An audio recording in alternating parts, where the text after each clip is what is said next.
കഥ തുടരുന്നു. ഞാൻ അവളുടെ കൂട്ടുകാരിയാണ്. കോളേജ് അടച്ചപ്പോൾ അഞ്ജനയോടൊപ്പം ബാംഗ്ലൂരിൽ നിന്ന് ഞാനും ഇവിടേക്ക് പോന്നു. CI ആ സംസാരം തുടരാൻ ഇഷ്ടപ്പെട്ടില്ലെന്ന് മൃദുലയ്ക്ക് തോന്നി. അവർ അഞ്ജനയ്ക്ക് എന്തോ ഇഞ്ചക്ഷൻ കൊടുത്തു. അവൾ തളർന്ന് കിടക്കുകയാണ്. മൃദുല വീണ്ടും പറഞ്ഞു. ഡോക്ടറല്ലേ ഇഞ്ചക്ഷൻ കൊടുത്തത്? സബ് ഇൻസ്പെക്ടർ ചോദിച്ചു. അതെ. പിന്നെ എന്താണ് കുഴപ്പം? രോഗിക്ക് ഡോക്ടറല്ലാതെ നിങ്ങളാണോ മരുന്ന് കൊടുക്കുന്നത്? ഇൻസ്പെക്ടർ പവിത്രൻ ചോദിച്ചു. മൃദുലയ്ക്ക് മറുപടി ഉണ്ടായില്ല. ഡോക്ടർ അവളെ കൊല്ലാനിരിക്കുകയാണെന്ന് താനെങ്ങനെ പറയും? ഈ കൂടി നിൽക്കുന്നവർ എന്ത് കരുതും? അവൾ വല്ലാതായി. അജിത് മേനോൻ്റെ ഗുണ്ടകൾ അവിടേക്ക് വരുന്നത് കണ്ട് മൃദുല അവിടെ നിന്നും മാറി. അവൾ പിന്നെയും അഞ്ജന കിടക്കുന്ന മുറിയിലേക്ക് ചെന്നു. അവിടെ 2-3 സ്ത്രീകളുണ്ടായിരുന്നു. ഗുണ്ടകൾ കാവലും. അഞ്ജന അനക്കമറ്റ് കിടക്കുകയാണ്. ഡോക്ടർ അനന്തൻ മൃദുലയുടെ അടുത്ത് വന്ന് പറഞ്ഞു. നിങ്ങൾ ഒരിടത്തിരിക്കൂ. അഞ്ജനയുടെ കൂട്ടുകാരിയായതുകൊണ്ടാണ് നിങ്ങളെ ഞങ്ങൾ ഇവിടെ നിന്ന് ഇറക്കി വിടാതിരിക്കുന്നത്. ആളുകളുടെ ഇടയിൽ വെച്ച് അയാൾ അങ്ങനെ പറഞ്ഞപ്പോൾ മൃദുലയ്ക്ക് വളരെ വിഷമമായി. അയാൾ തന്നെ അപമാനിക്കാനും ഒറ്റപ്പെടുത്താനുമാണ് ശ്രമിക്കുന്നതെന്ന് അവൾക്ക് മനസ്സിലായി. അജിത് മേനോൻ്റെ ആൾക്കാർ തൻ്റെ പിന്നാലെ നിഴൽ പോലെ വരുന്നുണ്ട്. അഞ്ജനയ്ക്ക് എന്ത് മരുന്നാണ് കൊടുത്തത്? അവൾ രോഷത്തോടെ ചോദിച്ചു. അത് പറഞ്ഞാൽ നിങ്ങൾക്കറിയാമോ? ഡോക്ടർ അനന്തൻ ദേഷ്യപ്പെട്ടു. കുറേയൊക്കെ അറിയാം. അവൾ എപ്പോൾ ഉണരും? കുറച്ചു നേരമെടുക്കും, അയാൾ അലസമായി പറഞ്ഞു. അഞ്ജനയെ ഭ്രാന്തിയാക്കാൻ ഇവിടെ ചിലർ ശ്രമിക്കുന്നുണ്ട്, അതെനിക്കറിയാം, അവൾ ഡോക്ടറുടെ മുഖത്തേക്ക് നോക്കി പറഞ്ഞു. നിങ്ങൾ അകലെ നിന്ന് വന്നിരിക്കുന്ന ആളാണ്. ഇവിടുത്തെ കാര്യത്തിൽ ഇടപെടുന്നത് ശരിയല്ല. അത് നിങ്ങൾക്ക് അപകടമുണ്ടാക്കും, ഡോക്ടർ മുന്നറിയിപ്പ് കൊടുത്തു. മേനകി ആൻറ്റി അപകടത്തിൽപ്പെട്ടത് ഞങ്ങൾ കണ്ടു. മര്യാദയ്ക്ക് അടങ്ങി ഒതുങ്ങിയിരിക്കുന്നതാണ് നിങ്ങൾക്ക് നല്ലത്. അല്ലെങ്കിൽ ഞാൻ പോലീസിനെ വിളിക്കും, ഡോക്ടർ ഭീഷണിപ്പെടുത്തി. ഒരു മരണസ്ഥലത്ത് വന്ന് ബഹളമുണ്ടാക്കാൻ തക്ക വിവരമില്ലാത്തവരാണോ നിങ്ങൾ? ഇനിയും അവിടെ നിൽക്കുന്നത് ബുദ്ധിയല്ലെന്ന് തോന്നിയ മൃദുല തിരിച്ചു നടന്നു. തന്നെ പിടിച്ച് വെളിയിൽ തള്ളാനും അവർ മടിക്കില്ല. കണ്ണുകൾ നിറഞ്ഞൊഴുകി. ബുദ്ധിപൂർവ്വം അജിത് അഞ്ജനയെ ട്രാപ്പിലാക്കി. തനിക്ക് അവളെ സഹായിക്കാൻ കഴിയുകയില്ലെന്ന് വരുമോ? സത്യം മുഴുവൻ ഇവിടെ നിൽക്കുന്നവരോട് വിളിച്ചു പറയണം. തന്നെയും ഭ്രാന്തിയാക്കിയാലും വേണ്ടില്ല. എന്തെങ്കിലും നല്ല മനുഷ്യർ കാണാതിരിക്കില്ല. അവർ സത്യം അന്വേഷിക്കും. അവൾ ചെന്നു നിന്നത് അഡ്വക്കേറ്റ് ചെറിയാൻ്റെ മുന്നിലാണ്. അഞ്ജനയുടെ കൂട്ടുകാരി എന്താണ് കരയുന്നത്? അദ്ദേഹം ചോദിച്ചു. അവൾ കാര്യം പറഞ്ഞു. അദ്ദേഹം ആലോചിച്ച് നിൽക്കുന്നത് അവൾ കണ്ടു. അല്പം ആശ്വാസം തോന്നി. അദ്ദേഹം തന്നെ വിശ്വസിക്കുന്നുണ്ട്. സാർ, താങ്കൾ അഞ്ജനയുടെ ഡാഡിയുടെ നല്ല സുഹൃത്തായിരുന്നെന്ന് അവൾ എന്നോട് പറഞ്ഞിട്ടുണ്ട്. സത്യത്തിൽ ഇപ്പോൾ അവൾ അപകടത്തിലാണ്. അതിൻ്റെ പൂർണ്ണ രൂപം സാറിനറിയില്ല. എനിക്കറിയാം. സാർ അവളെ രക്ഷിക്കാൻ എന്തെങ്കിലും ചെയ്യണം. സാറിനെ അത് കഴിയൂ. ഞാൻ കാലു പിടിക്കാം. അവൾ അദ്ദേഹത്തിൻ്റെ മുന്നിൽ കൈകൂപ്പി നിന്നു. പലരും ശ്രദ്ധിക്കുന്നുണ്ടെന്ന് കണ്ടു. തടിച്ച ഒരു പ്രൗഢ അവിടേക്ക് വന്നു. മൃദുലയ്ക്ക് പരിഭ്രമമായി. എന്തു പറ്റി? അവർ ഇരുവരുടെയും മുഖത്തേക്ക് നോക്കി. റേച്ചൽ, മൃദുല അഞ്ജനയുടെ ഫ്രണ്ടാണ്. വരൂ, നമുക്ക് അങ്ങോട്ട് മാറി നിൽക്കാം. അല്ലെങ്കിൽ വരൂ, നമുക്ക് അഞ്ജനയെ കാണാം. അദ്ദേഹം നടന്നു. നടക്കുന്നതിനിടയിൽ അഡ്വക്കേറ്റ് ചെറിയാൻ ഭാര്യയോട് എന്തൊക്കെയോ അടക്കം പറയുകയും അവർ തല കുലുക്കുകയും ചെയ്യുന്നത് മൃദുല കണ്ടു. അഡ്വക്കേറ്റ് ചെറിയാൻ മുറിയിലേക്ക് ചെന്നു. ഡോക്ടർ അനന്തനും 2-3 അംഗരക്ഷകരും 2 സ്ത്രീകളും അവിടെയുണ്ടായിരുന്നു. ആ സ്ത്രീകൾ ഡോക്ടറുടെ ആജ്ഞാനുവർത്തികളായ നഴ്സുമാരാണെന്ന് മൃദുലയ്ക്ക് ഉടനെ മനസ്സിലായി. ഈ കുട്ടിക്ക് എന്ത് പറ്റി ഡോക്ടർ അനന്തൻ? അഡ്വക്കേറ്റ് ചെറിയാൻ ചോദിച്ചു. മമ്മി മരിച്ചത് അഞ്ജനയ്ക്ക് ഷോക്കായിരിക്കുന്നു. മനോനില തെറ്റി വയലൻ്റ് ആവുകയും ചെയ്തു. അജിത് മേനോനെ തല്ലാൻ ശ്രമിച്ചു, ഡോക്ടർ പറഞ്ഞു. എന്ത് മരുന്നാണ് കൊടുത്തിരിക്കുന്നത്? അല്പം റിലാക്സിന് വേണ്ടിയുള്ളതാണ്. അഞ്ജനയുടെ നാഡി പിടിച്ചു നോക്കിയിട്ട് അഡ്വക്കേറ്റ് ചെറിയാൻ ഡോക്ടറുടെ മുഖത്തേക്ക് നോക്കിക്കൊണ്ട് ചോദിച്ചു. റിലാക്സ് എന്ന് പറയുന്നത് ബോധം കെട്ട് ഉറങ്ങുന്നതിനെയാണോ? ഞരമ്പുകൾ തളർത്തി ബലക്ഷയം വരുത്തുന്നതാണോ? അഡ്വക്കേറ്റ് ചെറിയാൻ ഡോക്ടർ ഗൗരവത്തിൽ വിളിച്ചു. എനിക്കും അറിയാം കുറേ വൈദ്യമൊക്കെ. തന്നെ ഇപ്പോൾ ഞാൻ 4 ചീത്ത വിളിക്കാം. തനിക്ക് വയലൻ്റ് ആകാതിരിക്കാമോ?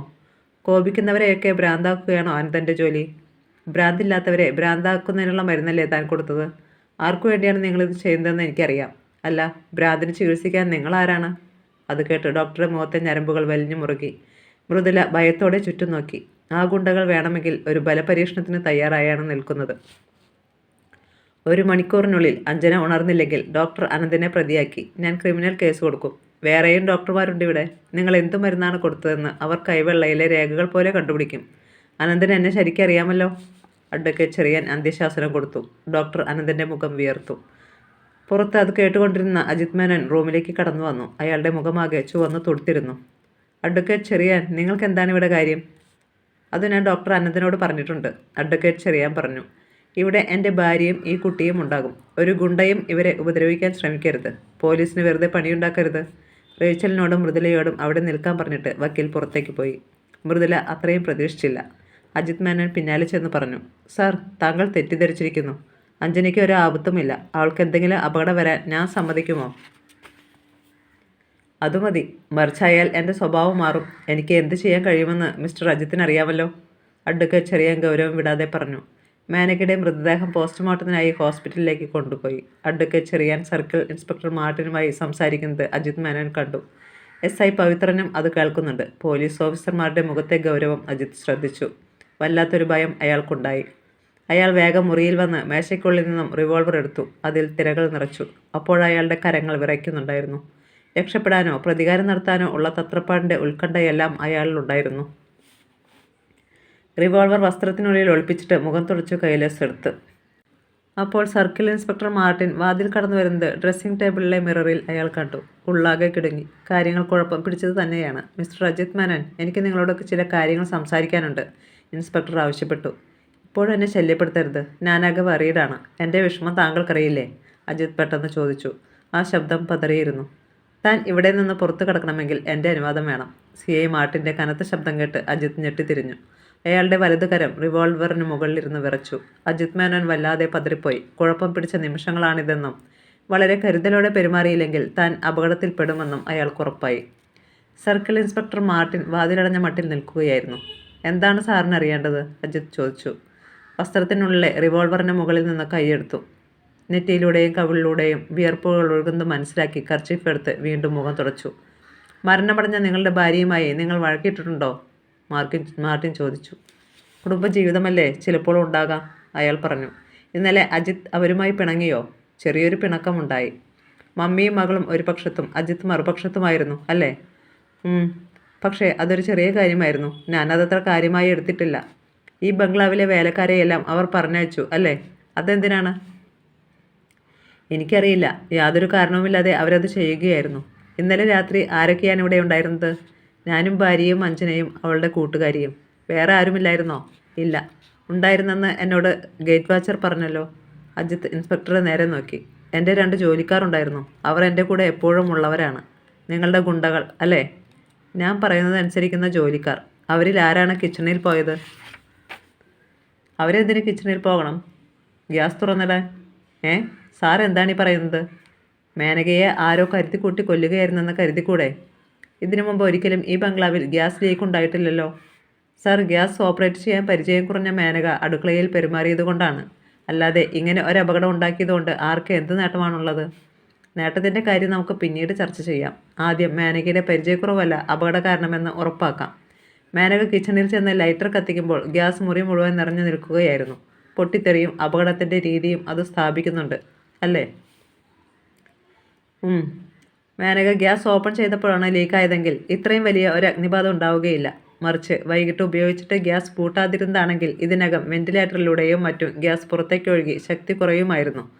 അതിൽ നിന്നും മേനക ചെല്ലുന്നതിന് കുറേ മുമ്പാണ് ഗ്യാസ് മുറിയിൽ നിറഞ്ഞതെന്ന് കരുതാം.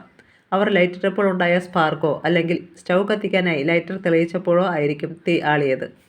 എൻ്റെ ദൈവമേ, എനിക്കൊന്നും അറിയില്ല. സാറിന് സംശയമുള്ള ആരെ വേണമെങ്കിലും ചോദ്യം ചെയ്തുകൊള്ളൂ, അജിത് പറഞ്ഞു. നിങ്ങളാണ് കൊല ചെയ്തതെന്ന് മേനകയുടെ മകൾ പറഞ്ഞല്ലോ. അതെന്തിനാണ്? എനിക്കറിയില്ല. അവൾക്ക് ഭ്രാന്താണ്. മേനോൻ അസ്വസ്ഥനായി. അങ്ങനെ പറഞ്ഞൊഴിയരുത്. ആ കുട്ടി അത് പറയണമെങ്കിൽ അതിന് തക്കതായ കാരണം കാണും. എനിക്കറിയില്ല. നിങ്ങൾ അവളെ വീട്ടുതടങ്കലിൽ ആക്കിയിരിക്കുമായിരുന്നുവല്ലോ. അതെന്തിനാണ്? ആര് പറഞ്ഞു നിങ്ങളോട് ഇതൊക്കെ? ഇന്നലെ അഡ്വക്കേറ്റ് ചെറിയാനെ അഞ്ജന ഫോൺ ചെയ്യാൻ തുടങ്ങിയപ്പോൾ നിങ്ങളുടെ ഗുണ്ടകൾ സമ്മതിച്ചില്ലല്ലോ. കള്ളമല്ല. എൻ്റെ പക്കൽ സാക്ഷികളുണ്ട്. അതും ഞങ്ങളുടെ ഫാമിലി പ്രശ്നമാണ്. പോലീസ് ഇടപെടേണ്ട. മിസ്റ്റർ അജിത്ത്, ഇവിടെ മരിച്ചിരിക്കുന്നത് ഒരു കോടീശ്വരിയാണ്. അതൊരു സ്വാഭാവിക മരണമല്ലെന്ന് സംശയിക്കുന്ന ദ്രവിച്ച കച്ചിത്തുരുമ്പ് കിട്ടിയാലും ഞങ്ങൾ വിടില്ല. ഇൻസ്പെക്ടർ, നിങ്ങൾ വെറുതെ പ്രശ്നമുണ്ടാക്കുകയാണ്. നമുക്ക് സൗകര്യമായി സംസാരിക്കാം. മേനകയ്ക്ക് അപകടം സംഭവിച്ചു. എനിക്ക് എന്ത് ചെയ്യാൻ പറ്റും? വൈകിട്ട് നമുക്ക് കാണാം. എല്ലാം നമുക്ക് സംസാരിക്കാം. ആ കുട്ടി ബോധമില്ലാതെ എന്തെങ്കിലും പറഞ്ഞെന്ന് വെച്ച് ഇൻസ്പെക്ടർ കാര്യമാക്കരുത്. അജിത് മേനോൻ പറഞ്ഞു തീരുന്നതിന് മുമ്പ് മൃദുല ഓടി വന്നു. സാർ, അഞ്ജന ഛർദ്ദിക്കുന്നു. അവൾ വല്ലാതെ തളർന്നിരിക്കുന്നു. അവളുടെ ഉള്ളിൽ എന്തോ വിഷം ചെന്നെന്നാണ് എനിക്ക് തോന്നുന്നത്, അവൾ ഒറ്റശ്വാസത്തിൽ പറഞ്ഞു. ഡോക്ടർ എന്തോ കുത്തിവെച്ചു. അത് കഴിഞ്ഞാണ് ഛർദ്ദിക്കാൻ തുടങ്ങിയത്. അവർ ഓടിച്ചെല്ലുമ്പോൾ അഞ്ജന തളർന്ന് കിടക്കുകയായിരുന്നു. അഡ്വക്കേറ്റ് ചെറിയാനും ഡോക്ടർ അനന്തനും റേച്ചലും അവിടെയുണ്ടായിരുന്നു. ഒരു നഴ്സ് അഞ്ജനയ്ക്ക് ഓറഞ്ച് നീര് കൊടുത്തു. ഭയപ്പെടാനൊന്നുമില്ല, ക്ഷീണം ഉടനെ മാറും, ഡോക്ടർ അനന്തൻ പറഞ്ഞു. അരമണിക്കൂർ കഴിഞ്ഞപ്പോൾ അഞ്ജന എഴുന്നേറ്റു. അവൾ ചൂടുചായയും ലഘുഭക്ഷണവും കഴിച്ചു. പഴയതുപോലെ നടക്കാമെന്നായി. അവനെന്നെ പേടിയുണ്ട്, അഡ്വക്കേറ്റ് ചെറിയാൻ മന്ത്രിച്ചു. ഈ അങ്കിളാണ് അഞ്ജനെ നിന്നെ രക്ഷിച്ചത്, മൃദുല അഞ്ജനയോട് പറഞ്ഞു. താങ്ക് യു അങ്കിൾ, എനിക്കിപ്പോൾ നിങ്ങളല്ലാതെ മറ്റാരും ഇല്ലാതായി, അഞ്ജന പറഞ്ഞു. കുട്ടി ഒന്നുകൊണ്ടും ഭയപ്പെടേണ്ട, എല്ലാ കാര്യത്തിനും ഞങ്ങളുണ്ട്, റേച്ചൽ പറഞ്ഞ് അവളെ ആശ്വസിപ്പിച്ചു. പോസ്റ്റ്മോർട്ടത്തിന് ശേഷം വലിയൊരു ജനാവലിയുടെ സാന്നിധ്യത്തിൽ മേനകയുടെ ശവസംസ്കാരം നടത്തി. അജിത് മേനോൻ ഓഫീസ് മുറിയിലെത്തി അല്പം മദ്യം കഴിച്ചു. അയാളാകെ അസ്വസ്ഥനായിരുന്നു. വൈകുന്നേരമായിരുന്നു അപ്പോൾ. ജീപ്പിൽ ഇൻസ്പെക്ടർ പവിത്രൻ വന്നിറങ്ങി. ഞാൻ പ്രതീക്ഷിച്ചിരിക്കുകയായിരുന്നു, ഒരു സ്മോൾ കഴിക്ക്, അജിത് ഒഴിച്ചു കൊടുത്തു. അത് കുടിച്ചിട്ട് പവിത്രൻ പറഞ്ഞു, നിങ്ങളുടെ പദ്ധതിയിൽ CIക്ക് സംശയമുണ്ട്. ശവം പോസ്റ്റ്മോർട്ടം നടത്തി സംസ്കരിച്ചില്ലേ? ഇനി എന്ത് ചെയ്യാനാണ്? അത് നിങ്ങൾക്ക് തോന്നും, പക്ഷേ ഞങ്ങൾ നിങ്ങളുടെ 2 ഗുണ്ടകളെ പിടികൂടിയാൽ കാര്യം തെളിയും. സർ ശ്രദ്ധിക്കരുത്, അവളെ കൊണ്ട് ഞാൻ മടുത്തു. എന്ത് വേണമെങ്കിലും ചോദിച്ചോളൂ, ഞാൻ തന്നോളാം. എൻ്റെ കാര്യം വിട്. CI അന്വേഷണം തുടങ്ങി. ചിലരെയൊക്കെ ക്വസ്റ്റ്യൻ ചെയ്യാൻ എന്നോട് പറഞ്ഞിട്ടുണ്ട്. ആരെയൊക്കെ? അജിത് ഉത്കണ്ഠയോട് ചോദിച്ചു. അതൊന്നും സാരമില്ല, ഞാൻ നോക്കിക്കൊള്ളാം. പക്ഷേ CI നേരിട്ട് അന്വേഷിച്ചാൽ എനിക്കൊന്നും ചെയ്യാൻ പറ്റുകയില്ല. അഡ്വക്കേറ്റ് ചെറിയാനും അഞ്ജനയും കൊടുത്ത വിവരങ്ങൾ നിങ്ങൾക്കെതിരാണ്. എങ്ങനെയും അദ്ദേഹത്തെ സ്വാധീനിക്കണം. പെട്ടെന്നൊന്നും വീഴുന്ന തരക്കാരനല്ല. നോട്ട് ചാക്കിൽ നിറച്ചു കൊടുക്കേണ്ടി വരും.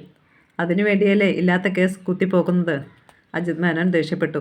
എന്ത് വേണമെങ്കിലും ചെയ്യാം. CI മാർട്ടിനെ വശത്താക്കണം. എന്തൊക്കെയാണ് അദ്ദേഹത്തിൻ്റെ വീക്ക് പോയിൻറ്റ്സ്? അതൊന്നും എനിക്കറിയില്ല. അത്ര പരിചയം എനിക്കില്ല. പുതിയ ആളല്ലേ എന്ന് പറഞ്ഞാൽ പറ്റുമോ? പവിത്രൻ തന്നെ അങ്ങേരെ നമ്മുടെ കസ്റ്റഡിയിൽ കൊണ്ടുവരണം. ശ്രമിക്കാം. എന്നാൽ എനിക്കുള്ള വീതം താ. CIക്ക് മാത്രം കൊടുത്താൽ പോരല്ലോ. മധ്യ ക്ലാസ് കാലിയാക്കിക്കൊണ്ട് ഇൻസ്പെക്ടർ പവിത്രൻ പറഞ്ഞു. അജിത് മേനോൻ ഒരു കെട്ട് നോട്ട് എടുത്തു കൊടുത്തു. ഇതെന്തിനാ? കോഴിത്തീറ്റ വാങ്ങാനോ? അയാൾ 10,000 കൂടി കൊടുത്തു. ഒന്നുകൂടി താ. പവിത്രൻ കൈ നീട്ടി. അജിത് അതും കൊടുക്കാൻ നിർബന്ധിതനായി. പവിത്രൻ നോട്ടുകെട്ടുകൾ യൂണിഫോമിനുള്ളിൽ തിരുകി. ബാക്കി പിന്നീട്. ഞാനൊരു പുരയിടത്തിന് അഡ്വാൻസ് കൊടുത്തിരിക്കുകയാണ്. ഇതുപോലെ എസ്റ്റേറ്റൊന്നുമില്ല. 3 ഏക്കർ തെങ്ങ്, പിള്ളേർക്ക് കഞ്ഞി കുടിക്കാൻ. ഇൻസ്പെക്ടർ പവിത്രൻ ഉത്സാഹത്തോടെ വാതിലിനടുത്തേക്ക് തിരിഞ്ഞപ്പോൾ ജനൽ ഗ്ലാസ്സിലൂടെ അകത്തേക്ക് നോക്കി ഒരാൾ നിൽക്കുന്നത് കണ്ടു. അജിത്തെ, അതാരാണ്? ഞെട്ടലോടെ പവിത്രൻ ചോദിച്ചു. അജിത് മേനോനും കണ്ടു. പെട്ടെന്ന് ആ രൂപം അവിടെ നിന്ന് മാറി. ഇരുവരും വാതിൽ തുറന്ന് പുറത്തേക്ക് ചെന്നു. 2 പേരും തോക്കുകൾ നീട്ടിപ്പിടിച്ചിരുന്നു. ആ ജനലിന് മറുവശത്ത് ആരെയും കണ്ടില്ല. തേയിലച്ചെടികൾക്ക് മുകളിൽ മൂടൽ മഞ്ഞ് കൂടിക്കിടക്കുന്നു. അവരവിടെ മുഴുവൻ പരിശോധിച്ചു. ആരെയും കണ്ടു കിട്ടിയില്ല. അതൊരു പുരുഷനാണ്. നിങ്ങളുടെ ജോലിക്കാരിൽ ആരെങ്കിലും ആണോ? ഇൻസ്പെക്ടർ ചോദിച്ചു. എൻ്റെ ജോലിക്കാരല്ല, അജിത്ത് നിഷേധിച്ചു. ഇതേ സമയം റോഡിൽ നിന്ന് ഒരു നിലവിളി കേട്ടു. കങ്കാണി വേലു ഒരാളെ ഓടിക്കുന്നത് കണ്ടു. കങ്കാണിയുടെ കയ്യിൽ കൊടുവാളുണ്ട്. മുന്നിലോടുന്ന ചെറുപ്പക്കാരൻ ജീവനും കൊണ്ട് രക്ഷപ്പെടുകയാണ്. പെട്ടെന്ന് കങ്കാണി അവനെ പിടികൂടി. അയ്യോ, കൊല്ലല്ലേ! ഞാൻ മാത്രമല്ല കങ്കാണിയുടെ മകളെ കൊന്നത്, അവന്മാരാ! ആ ചെറുപ്പക്കാരൻ നിലത്ത് വീണ് കിടന്ന് നിലവിളിച്ചു. നീയും ഉണ്ടായിരുന്നുവെന്ന് എനിക്കറിയാം. നിന്നെ ഞാൻ വിടമാട്ട്. കങ്കാണി കൊടുവാൾ വീശി. ഇൻസ്പെക്ടറും അജിത് മേനോനും ഞെട്ടിവിറച്ചു പോയി. അയാൾ ആ ചെറുപ്പക്കാരൻ്റെ കഴുത്ത് വെട്ടിമുറിച്ച് ശിരസ് തലമുടിയിൽ പിടിച്ച് വലിച്ചെടുത്തു. ഈശ്വരി, മോളെ, നിന്നെ കൊന്നവരിൽ ഒരുത്തനെ ഞാൻ കൊന്നു. ചോര പുരണ്ട ശരീരവുമായി അയാൾ നിന്ന് വിറച്ചു. വേലു! ഇൻസ്പെക്ടർ വിളിച്ചു. വേലു ശബ്ദം കേട്ട് തിരിഞ്ഞു നോക്കി. പോടാ പട്ടി, നീ ഇൻസ്പെക്ടറായിട്ട് എൻ്റെ മോളെ കൊന്നവരെ കണ്ടുപിടിച്ചോടാ. മുതലാളിയുടെ ചെരുപ്പ് നക്കി. ഇവൻ്റെ കൂടെ ഉണ്ടായിരുന്നവരെയും ഞാൻ കൊല്ലും. എന്നിട്ട് ഞാൻ സ്റ്റേഷനിലേക്ക് വരുന്നുണ്ടാ നിന്നെ കാണാൻ. ഭയങ്കരമായിരുന്നു ആ ശബ്ദം. നിൽക്കവിടെ, നിൽക്കാൻ! പവിത്രൻ തോക്കെടുത്തു. കയ്യിലെ തല എറിഞ്ഞു കളഞ്ഞിട്ട് വേലു ഓടി. വെടി പൊട്ടി. വേലുവിൻ്റെ തോളിൽ നിന്ന് ചോര ചീറ്റി. അയാൾ ഒരു തേയിലച്ചെടിക്ക് മുകളിലേക്ക് വീണു. അജിത്തും ഇൻസ്പെക്ടറും അവിടേക്ക് ചെന്നു. ഉടനെ ഒരു ജീപ്പ് വന്നു നിന്നു. അതിൽ നിന്നും അഞ്ജനയും മൃദുലയും ഇറങ്ങി. അഞ്ജനയുടെ കൂടെയുള്ളവരെ സൂക്ഷിക്കണം. അവൾ നിങ്ങൾക്കൊരു തടസ്സമാണ്, ഇൻസ്പെക്ടർ പവിത്രൻ അജിത് മേനോനോട് പറഞ്ഞു. അവളുടെ കാര്യം ഞാൻ ഏറ്റു. നമുക്കൊരു ദിവസം അവളെ വീതിച്ചെടുക്കാം. അവളിനി പെലിക്കൻ എസ്റ്റേറ്റ് വിട്ടുപോകുന്ന പ്രശ്നമില്ല, അജിത്ത് അവിടേക്ക് ചെല്ലുന്നതിനിടയിൽ പറഞ്ഞു. റോഡിൽ കിടക്കുന്ന തലയില്ലാത്ത ശരീരം കണ്ട് പെൺകുട്ടികൾ ഭയന്ന് വിറച്ചു നിന്നു. ഇൻസ്പെക്ടറുടെ നേരെ തേയിലച്ചെടികൾക്കിടയിൽ നിന്നും ചോരപ്പുരണ്ട കൊടുവാൾ പാഞ്ഞു വന്നു. കറങ്ങി വന്ന ആ മാരകായുധം അയാളുടെ തല തെറിപ്പിക്കുമായിരുന്നു. അതിനു മുമ്പ് അയാൾ അത് തള്ളിമാറ്റി. മുറിവേറ്റ കാട്ടുമൃഗത്തെ പോലെ കങ്കാണി വേലു തേയിലച്ചെടികൾക്കിടയിലൂടെ ചോര ചീറ്റുന്ന മുറിവുമായി കുതിച്ചു പാഞ്ഞു. അപ്പോൾ ആ താഴ്വരയിൽ വീശിയ കാറ്റിൽ ചോരയുടെ ഗന്ധമുണ്ടായിരുന്നു. അജിത് മേനോനും ഇൻസ്പെക്ടർ പവിത്രനും വേലു വെടിയേറ്റെടുത്ത് ചെന്ന് നോക്കി. കുറേ ചോരയില്ലാതെ ആളെ കണ്ടില്ല. അയാൾക്ക് വെടിയേറ്റുവെന്ന് അവർക്ക് ഉറപ്പായിരുന്നു. അവൻ രക്ഷപ്പെട്ടു, അജിത് മന്ത്രിച്ചു. എവിടെ പോകാനാണ്? ഒരിടത്തും പോകില്ല, ഇൻസ്പെക്ടർ പറഞ്ഞു. ഇതാരാണ് ഈ അരുങ്കൊല ചെയ്തത്? അഞ്ജന ചെറുപ്പക്കാരൻ്റെ കബന്ധത്തിലേക്ക് നോക്കാതെ ചോദിച്ചു. മൃദുല ജീപ്പിനടുത്ത് നിശ്ചലം നിൽക്കുകയായിരുന്നു. വേലു, കങ്കാണി, അജിത് മേനോൻ പറഞ്ഞു. എന്തിന്? ഭ്രാന്ത്, അല്ലാതെന്ത്? ഇൻസ്പെക്ടർ ദേഷ്യപ്പെട്ടു. കൊലയാളി ഭ്രാന്തനാണെന്ന് പറയരുത്. അവൻ രക്ഷപ്പെടും. അറിയില്ലേ സാറിന്? അഞ്ജന ചോദിച്ചപ്പോൾ പവിത്രൻ അടിയേറ്റതുപോലെ നിന്നു. അയാളുടെ വസ്ത്രത്തിനുള്ളിൽ നിന്ന് പുറത്തേക്ക് തള്ളി നിൽക്കുന്ന നോട്ടുകെട്ട് അഞ്ജന കണ്ടു. പണം കുറച്ചുകൂടി സൂക്ഷിക്കണം, അവൾ പറഞ്ഞു. ഇൻസ്പെക്ടർ ആ നോട്ടുകെട്ടുകൾ സുരക്ഷിതമായി വെച്ചു. അത് അഞ്ജന കണ്ടതിൽ അയാൾക്ക് തെല്ല് ജാള്യതയുണ്ടായി. അത് അജിത് മേനോന്റെ മുഖത്തും പ്രകടമായി. തൊഴിലാളികൾ അവിടേക്ക് വരാൻ തുടങ്ങി. വേലു കങ്കാണി കൊല ചെയ്തു. വാർത്ത എസ്റ്റേറ്റ് മുഴുവൻ പരന്നു. പോലീസ് കങ്കാണിയെ വീട്ടിൽ അന്വേഷിച്ചു. കങ്കാണി അവിടെയില്ല. അയാൾ ചെല്ലാൻ സാധ്യതയുള്ളിടത്തൊക്കെ അന്വേഷിച്ചു. കണ്ടുകിട്ടിയില്ല. അയാൾ ഒളിവിലായി. അഞ്ജന ഡേവിഡിനെ കണ്ടു. അയാളുടെ കൂട്ടുകാരും അപ്പോഴവിടെ ഉണ്ടായിരുന്നു. അഞ്ജനയ്ക്ക് വേലു കൊന്നത് ആരെയാണെന്ന് മനസ്സിലായോ? ഡേവിഡ് ചോദിച്ചു. ഇല്ല. ആരാണയാൾ? എനിക്ക് ആ ശവത്തിലേക്ക് നോക്കാൻ പേടിയായിരുന്നു. അതാണ് പ്രഭാകരൻ. അഞ്ജനയും മൃദുലയുമാണ് കൊല ചെയ്തതെന്ന് അവനാണ് കള്ളസാക്ഷി പറഞ്ഞത്, ഡേവിഡിൻ്റെ കൂട്ടുകാരൻ പറഞ്ഞു. ഡേവിഡ്, അവനത് വരണം. മൃദുല രോഷം കൊണ്ടു. അതിനർത്ഥം വേലു കങ്കാണി അവൻ പറഞ്ഞത് വിശ്വസിച്ചിട്ടില്ലെന്നല്ലേ? അഞ്ജന ചോദിച്ചു. എന്താണിത്ര സംശയം? ഡേവിഡ് പറഞ്ഞു. വേലുവണ്ണനുമായി ഞാൻ സംസാരിച്ചിട്ടുണ്ട്. അയാൾക്ക് നിങ്ങളാണ് കൊല ചെയ്തതെന്ന് വിശ്വാസമില്ല. ആദ്യത്തെ കാഴ്ചയിൽ നിങ്ങളെ വെട്ടുകത്തിയുമായി ഓടിച്ചത് അയാൾ യുക്തിപൂർവ്വം ചിന്തിക്കാത്തത് കൊണ്ടാണ്. ഇപ്പോഴയാൾക്കതിൽ കുറ്റബോധമുണ്ട്. ഈശ്വരിയെ ആരൊക്കെയോ കൂട്ടമായി റേപ്പ് ചെയ്യുകയായിരുന്നു. അവിടെ നിന്ന് ഓടിപ്പോയ അവളെയാണ് അവരിൽ ഒരാൾ കൊന്നത്. പോസ്റ്റ്മോർട്ടം റിപ്പോർട്ട് കിട്ടിയ ശേഷം വേലുവും അങ്ങനെ ചിന്തിക്കാൻ തുടങ്ങി. വേലു പ്രഭാകരനെ ഓടിച്ചിട്ട് വെട്ടിക്കൊല്ലുകയായിരുന്നു, സിബി പറഞ്ഞു. പ്രഭാകരൻ രക്ഷപ്പെടാൻ ശ്രമിച്ചത് ഓഫീസിലേക്കാണ്. അപ്പോഴവിടെ ഇൻസ്പെക്ടറും അജിത് മേനോനും ഉണ്ടായിരുന്നു, മറ്റൊരു ചങ്ങാതി പറഞ്ഞു. മറ്റുള്ള ക്രിമിനലുകൾ ആരാണെന്ന് വേലുവിനെ അറിയാമായിരിക്കുമോ? മൃദുല ചോദിച്ചു. അറിയുമായിരിക്കും. എന്നാൽ അയാൾ അവരെയും കൊല്ലുമോ? എന്തോ ഒന്നുറപ്പാണ്, ഈശ്വരിയെ കൊന്നവരെ വേലുവണ്ണൻ വെറുതെ വിടുകയില്ല, ഡേവിഡ് അഭിപ്രായപ്പെട്ടു. അഡ്വക്കേറ്റ് ചെറിയാൻ അഞ്ജനയ്ക്ക് നല്ല ജോലിക്കാരെ ഏർപ്പാടാക്കി കൊടുത്തു. കുറച്ചു ദിവസം അവരുടെ കൂടെ ചെന്ന് താമസിക്കാൻ നിർബന്ധിച്ചെങ്കിലും അവൾ പോയില്ല. അതിനാൽ ബോഡി ഗാർഡുകളെ പോലെ 2 വീട്ടു കാര്യസ്ഥന്മാരെയും നിയമിച്ചു. അജിത് മേനോൻ അവിടേക്ക് വന്നില്ല. അയാളുടെ ഗുണ്ടകളെയും കണ്ടില്ല. രാത്രിയിൽ അഞ്ജനയ്ക്ക് ഒരു ഫോൺ വന്നു. അവൾ അറ്റൻഡ് ചെയ്തപ്പോൾ മറുവശത്തു നിന്ന് സംസാരം കേട്ടു. ഞാൻ ചാൾസാണ്. എനിക്ക് ചില കാര്യങ്ങൾ അത്യാവശ്യമായി അഞ്ജനയോട് സംസാരിക്കാനുണ്ട്. നാളെ രാവിലെ പോരെ? അവൾ ചോദിച്ചു. പകൽ എനിക്ക് എസ്റ്റേറ്റിൽ കൂടി നടക്കാൻ കഴിയില്ല, അറിയില്ലേ? അത് കൂടുതൽ പ്രശ്നമാകും. ചാൾസ് എവിടെയാണ്? എങ്ങനെ ഇവിടെ എത്തും? മഴയുണ്ടല്ലോ. വെളിയിലേക്ക് നോക്കി അവൾ ചോദിച്ചു. മഴ പെയ്യുന്നത് ജനലിലൂടെ കാണാമായിരുന്നു. ഞാനൊരു ചങ്ങാതിയുടെ വീട്ടിൽ നിന്നാണ് സംസാരിക്കുന്നത്. ഞാൻ എങ്ങനെയും അവിടെ എത്തിക്കൊള്ളാം. അഞ്ജനയ്ക്ക് വേണ്ടിയാണ് ഞാൻ വരുന്നത്. ശരി, വരൂ. അത് കേട്ടപ്പോൾ അയാൾ ഫോൺ വെച്ചു. അടുത്തുനിന്ന് മൃദുലയോട് അവൾ കാര്യങ്ങൾ പറഞ്ഞു. അവർ അയാളെ കാത്തുനിന്നു. പുറത്ത് മഴയും തണുപ്പുമായതിനാൽ വാതിൽ തുറന്നില്ല. അവർക്ക് ഗാർഡായി ഒരു വേലക്കാരൻ അപ്പോഴവിടെ നിന്നു. 2 പേരെ ഒന്നിച്ചെടുത്തെറിയാൻ ആരോഗ്യമുള്ള ആളാ അയാൾ. എൻ്റെ ഒരു സുഹൃത്ത് ഇപ്പോൾ വരും. അപകടകാരിയൊന്നുമല്ല, അഞ്ജന അയാളോട് പറഞ്ഞു. ബോധം വന്നപ്പോൾ ചാൾസ് മഴയത്ത് കിടക്കുകയായിരുന്നു. ശക്തിയായ മഴ.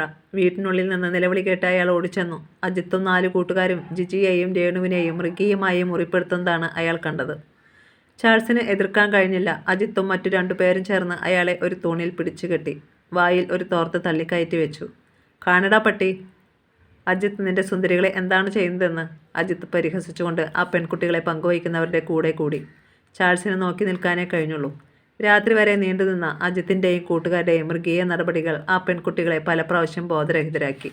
അവസാനം അവർ അവരെ ഉപേക്ഷിച്ചപ്പോൾ ഇരുവരും ജീവച്ഛവം പോലെ ആയിരുന്നു. കെട്ടുകൾ തകർത്ത് അജിത്തിനെയും കൂട്ടുകാരെയും വെട്ടിക്കൊല്ലാൻ ചാൾസ് ആഗ്രഹിച്ചതാണ്. പക്ഷേ കഴിഞ്ഞില്ല. പിടയും തോറും കെട്ടുകൾ മുറുങ്ങിക്കൊണ്ടിരുന്നു. ശരീരം മുറിയുന്നതുപോലെ വേദന. താൻ ഈ നിലയിൽ മരിച്ചു പോയിരുന്നെങ്കിലെന്ന് അയാൾക്ക് ആഗ്രഹമുണ്ടായി. ആ കുട്ടികളെ രക്ഷിക്കാൻ കഴിയാത്ത താൻ എന്തിന് ഒരു പുരുഷനായി ജീവിച്ചിരിക്കണം? അജിത് മേനോനും കൂട്ടുകാരും തളർച്ചയിൽ നിന്ന് അല്പം ഉത്തേജനം കിട്ടാനായി കുപ്പികളിൽ അവശേഷിച്ചിരുന്ന മദ്യം പങ്കുവെച്ച് കുടിച്ചു. നിനക്ക് വേണോടാ നായൻ്റെ മോനെ? അജിത്ത് ചാൾസിൻ്റെ നേരെ നോക്കി. അജിത്തിനോട് മത്സരിച്ചാൽ എങ്ങനെയിരിക്കുമെന്ന് മനസ്സിലായോടാ? ചാൾസിന് ശബ്ദിക്കാൻ കഴിഞ്ഞില്ല. വായിൽ നിറയെ തുണിയായിരുന്നു. കണ്ണുകൾ നിറഞ്ഞൊഴുകി. ശപിച്ചാൽ ഫലിക്കുമായിരുന്നെങ്കിൽ അപ്പോൾ ചാൾസ് ആ പിശാചുകളെ ശപിച്ച് ഭസ്മമാക്കുമായിരുന്നു. അല്പം മദ്യം ഒരുവൻ ജിജിയുടെ വായിലേക്ക് ഒഴിച്ചു. ഇവൾക്കല്പം ഉഷാർ വരട്ടെ. ഒരിറക്കും മദ്യം കുടിച്ച ജിജി ഒന്ന് പിടച്ചു. രേണുവിന് അയാൾ അല്പം കൊടുത്തു. ഉണങ്ങിവരേണ്ട ഭൂമിയിൽ പുതുമഴത്തുള്ളി വീണാൽ എന്നതുപോലെ അവൾ അത് കുടിച്ചു. പിന്നെയും വായി പൊളിച്ചു. വീണ്ടും അവൾക്ക് കൊടുത്തു. കുടിച്ചോടി, വീട്ടിൽ പോകാനുള്ള ശക്തി വേണ്ടേ? കവിത എഴുതുന്നവർക്ക് ഇതിനേക്കാൾ നല്ല അനുഭവം വേറെ കിട്ടുമോ? അജിത്ത് ചോദിച്ചു. കവിത ജീവിതഗന്ധിയായിരിക്കണം. ഇതാടി അനുഭവം എന്ന് പറയുന്നത്. ഇത്രയും നാളും ഈ നാരിയുടെ പുറകെ നടന്നിട്ട് ഒരനുഭവം ഉണ്ടായോ? അതിന് ആണുങ്ങൾ വേണ്ടി വന്നു അല്ലേടി? അജിത്തിൻ്റെ വാക്കുകൾ കേട്ട് കൂട്ടുകാർ ആവശ്യത്തിലധികം പ്രാധാന്യം കൊടുത്ത് ചിരിച്ചു. ജിജിയും രേണുവും വളരെ വിഷമിച്ച് എഴുന്നേറ്റിരുന്നു. അവർ പൂർണ്ണ നഗ്നരായിരുന്നു. ശരീരം ആകെ മുറിഞ്ഞിരിക്കുന്നു. അജിത്തും കൂട്ടുകാരും വസ്ത്രങ്ങൾ ധരിക്കാനുള്ള പുറപ്പാടായിരുന്നു. പെട്ടെന്നാണ് അതുണ്ടായത്. തേങ്ങിക്കരഞ്ഞുകൊണ്ടിരുന്ന രേണു ഈറ്റപ്പുലിയെ പോലെ ചാടി എണീറ്റു. ഇനിയും പണി തീർന്നിട്ടില്ലാത്ത ആ വീടിൻ്റെ കുറേ സാധനങ്ങൾ മൂലയിൽ കൂട്ടിയിട്ടിരുന്നു. രേണുവിൻ്റെ കയ്യിൽ കിട്ടിയത് ഒരു ഇഷ്ടികയാണ്. അവൾ അതുകൊണ്ട് ഒരുവൻ്റെ തലയ്ക്കടിച്ചു. അപ്രതീക്ഷിതമായിരുന്നു ആ ആക്രമണം. തല പൊട്ടി ചോരയൊഴുകി. ഇഷ്ടിക കൊണ്ട് അവൾ ഇടിക്കുന്നതിന് മുമ്പ് അജിത്ത് കത്തി നീട്ടി. അവളുടെ വയറ്റിൽ അത് തുളച്ചു കയറി. അയ്യോ! അവൾ പിന്നോട്ട് മലച്ചു. ചാൾസ് രക്ഷപ്പെടാനായി കുതറി. അജിത്തെ, മറ്റവൾ ജീവിച്ചിരുന്നാലും കുഴപ്പമാണ്. റേപ്പ് ചെയ്തത് നമ്മളാണെന്ന് അവൾ പോലീസിനോട് പറയും. നമ്മൾ കുടുങ്ങും, ഒരു കൂട്ടുകാരൻ അജിത്തിനെ ഓർമ്മപ്പെടുത്തി. അജിത്ത് ജിജിയുടെ നേരെ കുതിച്ചു. അരുതേ എന്ന ശബ്ദത്തിൽ ചാൾസ് ഒരു ശബ്ദം പുറപ്പെടുവിച്ചു. അവൾ കുത്തുകൊണ്ട് പിടയുന്നത് കണ്ട് അയാൾക്ക് തല കറങ്ങി. 2 പെൺകുട്ടികളും മരിച്ചു. അജിത്ത് ചാൾസിൻ്റെ അടുത്തേക്ക് വന്നു. കൊല്ലണമെന്ന് കരുതിയതല്ല, പക്ഷേ വേണ്ടി വന്നു. നീയാണ് ഇതിനൊക്കെ ഉത്തരവാദി, അജിത്ത് പറഞ്ഞു. പിന്നെ കൂട്ടുകാരോട് നിർദ്ദേശിച്ചു. അടിക്കടാ. അവർ ചാൾസിനെ അടിച്ചു. വയറ്റിലും നെഞ്ചിലും മുഖത്തും. ചാൾസ് ബോധം കെട്ടുപോയി. അജിത്ത് ചാൾസിൻ്റെ വായിൽ നിന്ന് തുണിയെടുത്തു. കെട്ടുകൾ അഴിച്ചു.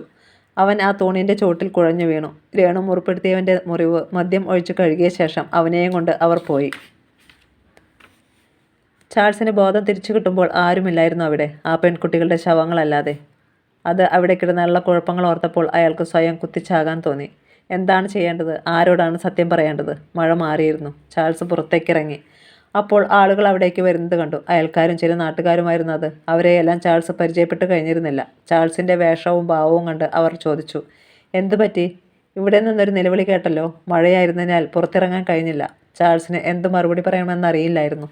അയാൾ കരഞ്ഞുപോയി. കൊന്നു, കൊന്നു, അയാൾ പുലമ്പി. അപ്പോഴേക്കും ചിലർ അയാളുടെ വീട്ടിലേക്ക് ചെന്നു. അവിടെ കണ്ട കാഴ്ച ആരെയും ഞെട്ടിക്കുന്നതായിരുന്നു. അവൻ ഈ പെൺപിള്ളേരെയും കൊണ്ട് ഇവിടെ വരാൻ തുടങ്ങിയപ്പോൾ ഞാൻ കരുതിയതാ അവൻ്റെ ഉദ്ദേശം ശരിയല്ലെന്ന്. പക്ഷേ ഇത്രയും കരുതിയില്ല. അവൻ അവരെ 2 പേരെയും കൊന്നു, ഒരാൾ അഭിപ്രായം പറഞ്ഞു. നമ്മുടെ നാട്ടിൽ വന്ന് ഈ ക്രൂരകൃത്യം കാണിച്ചവനെ നമ്മൾ തന്നെ പിടിച്ച് പോലീസിൽ ഏൽപ്പിക്കണം, മറ്റൊരാൾ. സൂക്ഷിക്കണം, അവൻ്റെ കയ്യിൽ കത്തി കാണും, എങ്കിൽ എറിഞ്ഞു വീഴിക്കാം. ഇതെല്ലാം കേട്ട് ചാൾസ് മരവിച്ചു പോയി. ആളുകൾ ഓടി വരുന്നത് കണ്ട് അവൻ വിളിച്ചു കൂവി, അല്ല, ഞാനല്ല അത് ചെയ്തത്. പെട്ടെന്ന് ഒരു കല്ല് അവൻ്റെ ദേഹത്ത് വന്നു വീണു. ആളുകൾ ഇളകിയെന്നും നിരപരാധിത്വം ഇപ്പോൾ തനിക്ക് തെളിയിക്കാനാവില്ലെന്നും ചാൾസിന് മനസ്സിലായി. അവർ എഴിഞ്ഞു വീഴിക്കുന്നതിന് മുമ്പ് അവൻ ഓടി. ആളുകൾ പുറകെയും. കൂട്ടുകാരെ ആരെയും കാണാൻ സാധിച്ചില്ല. ഒരു തകർന്ന വീട്ടിൽ കയറി ഒളിച്ചിരുന്നു. അങ്ങനെ 2 ദിവസം.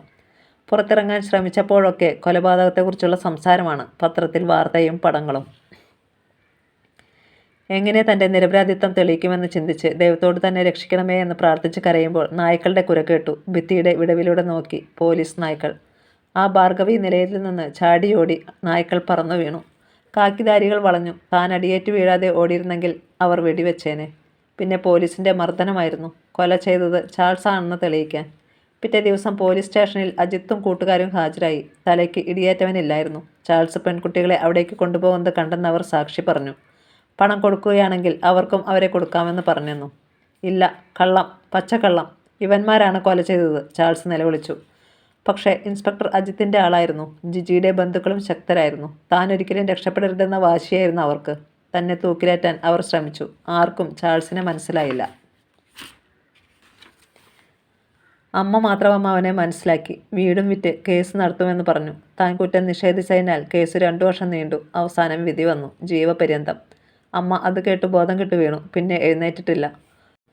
കോടതിയിൽ നിന്നും വിലങ്ങുമായി പോലീസിൻ്റെ അകമ്പടിയോടെ ഇറങ്ങി വാനിൽ കയറുമ്പോൾ അജിത്തും കൂട്ടുകാരും നിൽക്കുന്നത് കണ്ടു. വിജയഭാവത്തിൽ അവർ ചിരിച്ചു. ചാൾസ് തല കുനിച്ച് വാനിൽ കയറി. അന്ന് ശപഥം ചെയ്തു, തനിക്ക് കോടതി വധശിക്ഷ വിധിക്കാതിരുന്നത് താൻ അവർക്ക് വധശിക്ഷ കൊടുക്കുന്നതിനാണ്. പിന്നീട് 5 വർഷം ജയിലിൽ. മുമ്പ് കിടന്ന 2 വർഷം കൂടി 7. ആരെയും കാണാൻ ഇല്ലാതിരുന്നുകൊണ്ട് പരോളിലിറങ്ങിയില്ല. വീണ്ടും തിരിച്ചു ചെല്ലാനായി ഒരിക്കൽ ഇറങ്ങാമെന്ന് കരുതി. സ്വാതന്ത്ര്യദിനത്തിന് നറുക്കെടുപ്പിൽ ചാൾസിൻ്റെ പേര് വന്നു. ജയിൽ റെക്കോർഡുകളിൽ അവനെപ്പറ്റി നല്ല റിപ്പോർട്ടായിരുന്നു. അങ്ങനെ കുറേ നേരത്തെ വെളിയിൽ വന്നു. പിന്നീട് അജിത്തിനെ അന്വേഷിക്കുകയായിരുന്നു ഞാൻ. അവസാനം അവനിവിടെ എസ്റ്റേറ്റ് ഓണറായി വാഴുന്നതായി അറിഞ്ഞു, ചാൾസ് പറഞ്ഞു. അഞ്ജനയും മൃദുലയും അയാളെ നോക്കിയിരിക്കുകയായിരുന്നു. എനിക്കറിയാമായിരുന്നു എന്നെ ചതിച്ചതുപോലെ ഇതിൻ്റെ പിന്നിലും ചതിയുണ്ടാകുമെന്ന്. കാര്യസാധ്യത്തിനായി എന്ത് ക്രൂരതയും ചെയ്യുന്നവനാണ് അവൻ. അവസാനം ഞാൻ അറിഞ്ഞു അത് ശരിയാണെന്ന്. മേനകയുടെ ഭർത്താവിനെ കൊന്നിട്ട് അവൻ ഈ സ്ഥാനത്തെത്തി. നോ, അഞ്ജന തേങ്ങി. കള്ളമല്ല, സത്യം. മേനകയ്ക്ക് ഒരു കരുത്തനായ പുരുഷനെ ആവശ്യമായിരുന്നു. സ്ത്രീകളെ വശീകരിക്കാൻ അജിത്ത് മിടുക്കനാണ്. മാനേജരായി വന്ന അവൻ അഞ്ജനയുടെ മമ്മിയുടെ കാമുകനായി. അവർ രണ്ടും ചേർന്ന് രാജേന്ദ്ര മേനോനെ കൊന്നു. എൻ്റെ മമ്മി ഡാഡിയെ കൊന്നില്ല, എനിക്കറിയാം, അഞ്ജന പറഞ്ഞു. ഒരു പക്ഷേ അപ്പോൾ മേനക അറിഞ്ഞില്ലായിരിക്കാം. പക്ഷേ മൗനാനുവാദം കൊടുത്തിട്ടുണ്ട്. ആ കൊലയ്ക്ക് ഡോക്ടർ അനന്തനും കൂട്ടുനിന്നു. എസ്റ്റേറ്റ് സ്വന്തമാക്കാമെന്നാണ് അജിത്ത് കരുതിയത്. പിന്നീടാണ് അറിഞ്ഞത് അത് രാജേന്ദ്ര മേനോൻ അഞ്ജനയുടെ പേരിൽ എഴുതി വച്ചിരിക്കുകയാണെന്ന്. തന്നെ അയാൾ കൊല്ലുമെന്ന് മേനോൻ എപ്പോഴോ സംശയിച്ചിരിക്കാം. അഞ്ജന തേങ്ങിക്കരഞ്ഞു. ആസൂത്രിതമായ ആ കൊലപാതക കഥകൾ കേട്ട് മൃദുലയുടെ ചേതന മരവിച്ചു പോയിരുന്നു. എസ്റ്റേറ്റ് സ്വന്തമാക്കാൻ അഞ്ജനയെ കൊല്ലാൻ അങ്ങനെയാണ് അയാൾ തീരുമാനിച്ചത്, ചാൾസ് പറഞ്ഞു. അഞ്ജന നിറഞ്ഞ കണ്ണുകളോടെ അയാളെ നോക്കി. പുറത്ത് കാറ്റടിക്കുന്നുണ്ടായിരുന്നു. കാറ്റിൽ തുറന്ന ജനൽപ്പാളി കടവാതിലിനെ പോലെ ചിറകടിച്ചു. കഥ തുടരും.